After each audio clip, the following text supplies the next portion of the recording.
the biggest story of the day wasn't even on track. It was actually on pit road when a fight broke out between the 6 crew and the 54 crew, as reported first by Wendy Venturini on PRN. Now, there were several interpretations as to what actually went down on pit road between the two neighboring stalls, but let's talk about what we saw and then what comments were made post-race. When the two drivers went to pit road around lap 51, Ty Gibbs drove way deep into the pit stall of the number 6 to get to his pit stall, actually clipping the tire that the number 6 tire carrier Tevin McClurkin was carrying. Tevin said to Danielle Trotta that it actually twisted his wrist in the process, so definitely had to hurt there.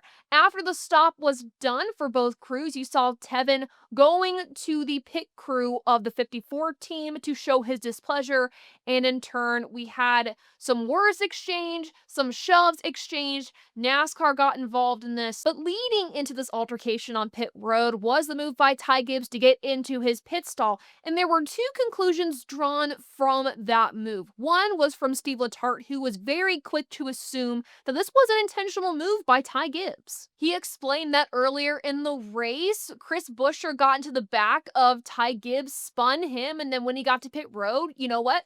Maybe Ty thought that that was actually Brad Keselowski and tried to show his displeasure, but to the pit crew of Brad Keselowski. So a misunderstanding there, and also just showing displeasure towards what he thought was the driver that spun him earlier in the race. Again, Steve Letarte very quick to jump onto the fact that it could have been intentional. Others online started jumping to that conclusion as well, showing comparisons in the pit stops about how Ty Gibbs entered his pit stall earlier in the race versus during that pit stop, angling his car in a little differently.